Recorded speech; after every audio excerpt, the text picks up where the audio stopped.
today I need to take some new product photos because I'm releasing 2 new products, a Zodiac exfoliating face wash and then my solar vitamin C serum. And ever since I launched my rebranding, you all have been asking for an updated video on how I take my product photos. So here it is. I'm gonna first show you guys how I do my product photos with like an all white background, which looks like this. And then I'm gonna show you guys how I do more of like my scenic kind of pictures that look like this.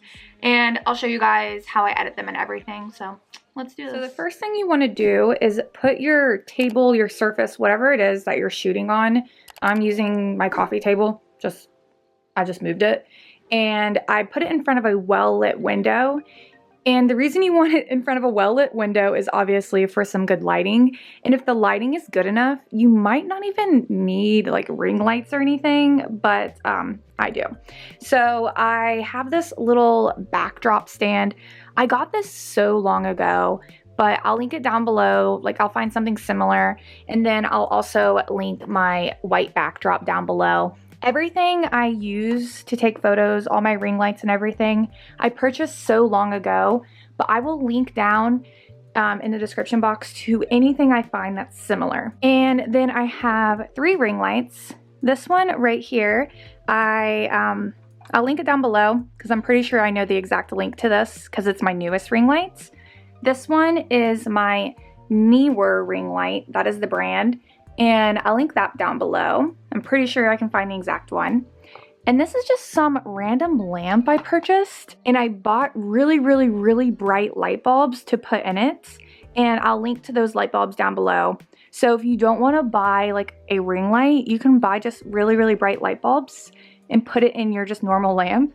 And that'll help a lot. Essentially what I do is I kind of just play around with the lights to get it to where I like it. So this can really depend on what your lighting environment looks like, but just try to do your best and work with it and look at the camera to see how the lighting looks, move it around. It really helps having like a light behind and on both sides and in the front, which is the natural lighting behind me. And this is the camera I use to take my product photos. It's a Canon Rebel T5i. It's pretty old. I've had it for like 5 or 6 years. They have a newer version. So I'll link that down below, but I'll also link this version that I have down below because it's probably cheaper and it works great. I love it. But you don't necessarily need a DSLR or an expensive camera. Your smartphone will work perfectly fine. And I know there's a whole science behind lighting on how to make it look really good. I'm not too knowledgeable on that. I basically just do trial and error until I get it to my liking. And basically, if I like it on the screen on my camera, then awesome. And then I'll do any final editing on the computer. Also, a tip for you guys, always clean your lens before taking important photos. You won't regret it. All right, so now that we have some awesome plain white background shots, let's go and edit them. So I like to edit all my photos here on Picmonkey, but you can use whatever photo editor you would like. So I'm gonna go through and show you guys exactly what I do. So I click on Create New, click on Computer, click on whatever photo you wanna edit. And the first thing I do is I go to this section here called Edits, and I go to Exposure. And I really don't have anything specific that I do. It really just depends on the photo and the colors that are in the photo. But I just sort of play around with it until I'm happy with it. Just be sure to not wash out your photo too much because you can easily do that with the exposure. So I'm just going to fast forward here till I get it to however I like. Okay, and I think that's good. So I'm going to press Apply. And then I go right down here to Colors underneath Exposure. And I really just use the saturation. And once that's good, click Apply. And now another thing I always do is I go over here to Touch Up with the little head icon. And then I click on Shine Reduce. I increase the brush to whatever size I need, increase hardness, increase the strength, and the intensity. And then I go through to these little areas right here where the shine is reflecting. But I notice it doesn't really cover it up. Typically it does, but it looks like with black, it doesn't really do a very good job. So I'm gonna click Apply, and instead I'm gonna go down here to the Clone tool, and then just click the area that I wanna clone, and then cover it up. And another thing I like to do is go to the mascara tool and then increase the size, and then this actually helps like make your text bolder, which is sometimes necessary. But with this photo, I didn't really think I needed it, but I did it anyways to show you guys. So there you go. Click apply, and then download the photo once you're happy with it, and save it to your computer. Okay, so here's the next thing that will really make you have a nice white background. Go to remove.bg.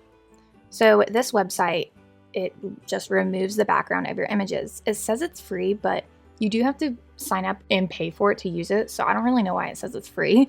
Just go right here to upload image. Click the image you want to upload, and it'll just load because it's removing the background right now, so it might take a little bit. And there you go. Now you can see the whole background is removed, and you want to go over and click download. But don't press this download. This is a much lower quality image, which actually this is free, so I guess that's why it says it's free. You don't have to pay for this, but we want good high quality photos. They look much better on our product listings. So you want to click download HD.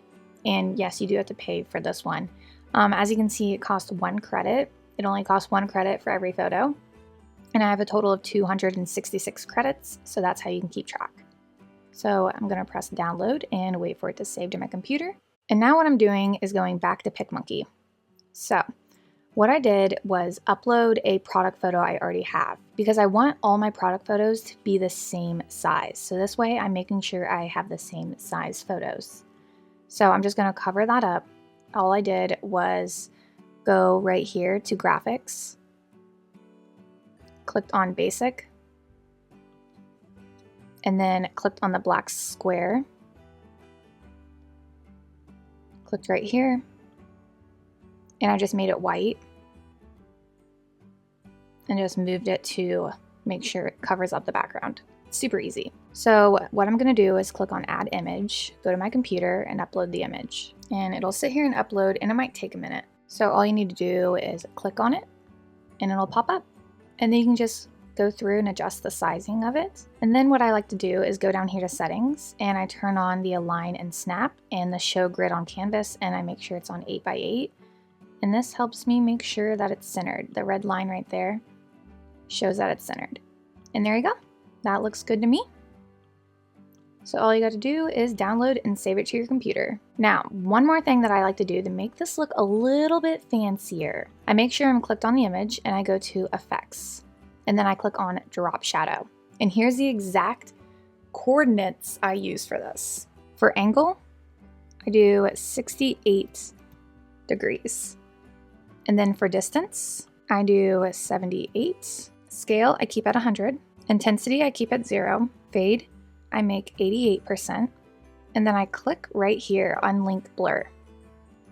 And I make the horizontal blur 50. And then I make the vertical blur 128. And there you go.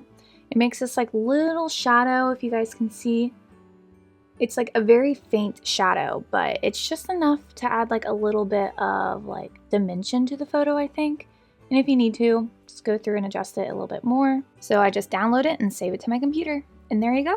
That's how I get a nice white background for my product photos. Now moving into the scenic shots. I like to take my product photos here on my sink because, you know, it's fitting for skincare products. And the first thing I recommend you doing is cleaning your area. I know that's super, super obvious, but especially with sinks, they especially like chrome sinks, they get like kind of grimy and sort of like water stained or something. I don't really know what's going on, whatever it is, but I use vinegar to clean it and make it shiny. And then obviously make sure you wipe down everything, clean your sink. I also like to add a lot of fake plants. This is just personal preference. My sink isn't the prettiest, so this really helps hide the horrible trimming job that I have on my sink. So that's like kind of the main reason, but also it just, I don't know, I like the vibe of it, okay? And I mentioned this in my rebranding video, just like how I mentioned this, but I installed these shelves to take photos of my products as well. So you kind of got them like displayed on a shelf and displayed on a sink. So I think that's a really good idea. Whatever product you're selling, take photos of it displayed where your customer would typically keep it. And then what I like to do is just take some more fake plants. I have no idea where I got these specific fake plants, but I'll just link down below to a whole bunch of other like random fake plants on Amazon that I own. The dollar store is also a great place to buy fake plants.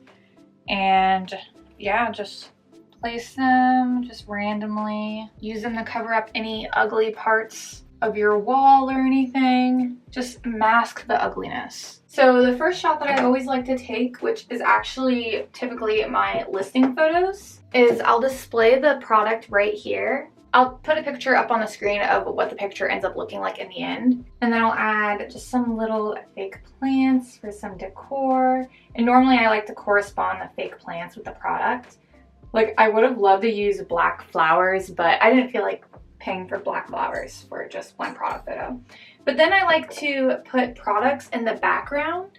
So then when you take the photo, you can sort of see just stuff in the background far away. And I don't know, I just think it looks nice. Here is basically like the product photo I'm taking right now, but I'm taking it of my Zodiac cleanser instead. So you want to reference what your other listing photos look like. Like, these are all my face wash listing photos. And I want my Zodiac cleanser's listing photo to look very similar to these. So while I'm taking these photos, I'm referencing to these photos to make sure they look similar. So then on my Etsy shop, they'll all look cohesive. So yeah, that's a tip. Also, another thing I want to show you guys is how I'm doing my lighting in here. It's a bit different. I am using my Neewer ring light and then my little lamp thing I have, and I'm actually shining it onto my white shower curtain because that will actually reflect the light back over here, and it will make the lighting less harsh but like whiter and brighter.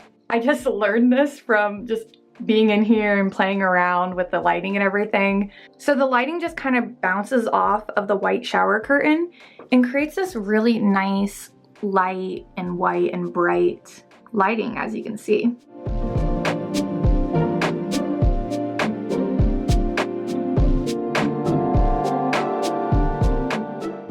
So now I'm just going to show you guys how I edit just like normal photos. So click on create new, and you don't have to use Picmonkey, just use whatever editing software you like.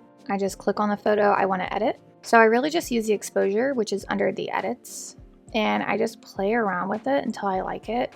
It's always different depending on what colors are in your photos, because blacks just show up differently than pinks or purples or blues, greens. It just really depends on what's in the photo you're editing, and whatever your preference is. I just play around with all of it until I get to where I like it. Like, that looks decent. I click apply.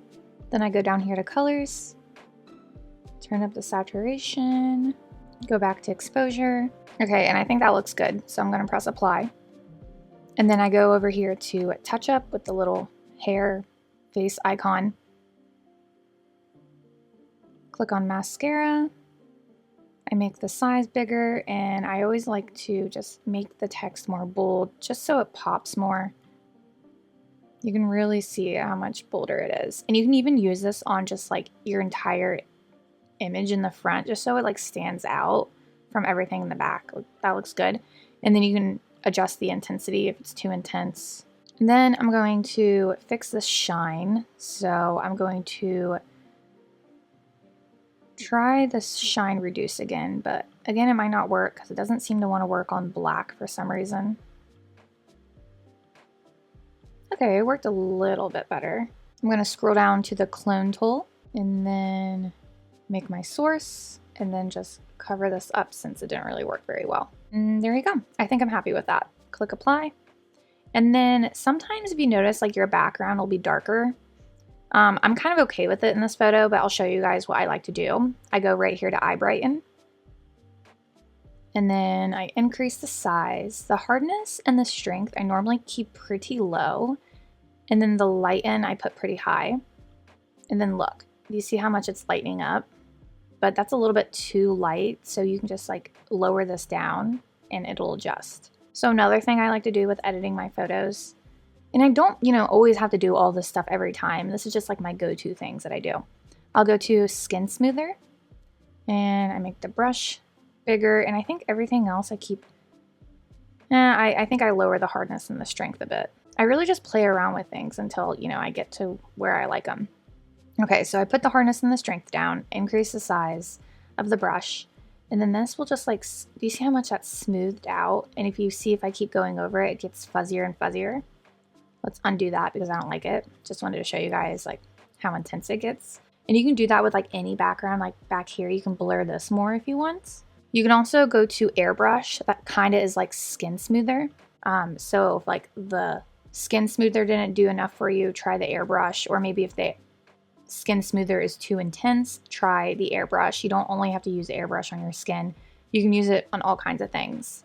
And that's the thing, is like all of this touch-up section is technically like for your face, like the mascara tools to make your mascara look nicer, but we can use it for other things. So that's the fun thing about playing around with photo editors. You can use tools that are meant for certain things for other things. So hope you guys enjoyed that. That's how I edit my photos. And yeah, nothing too fancy. You can use whatever photo editor you would like. I just love Picmonkey. I've been using it for so many years. Like, I swear I wish they would just sponsor me because love them. And that is exactly how I take and edit my product photos. Hope you guys learned something. I promise the more you do it, the more comfortable you'll get and the more you'll learn. The best way to learn is literally just experience. You'll learn what angles work the best, what lighting works the best. Your environment might be different than mine. It might be lighter or it might be darker where you're at.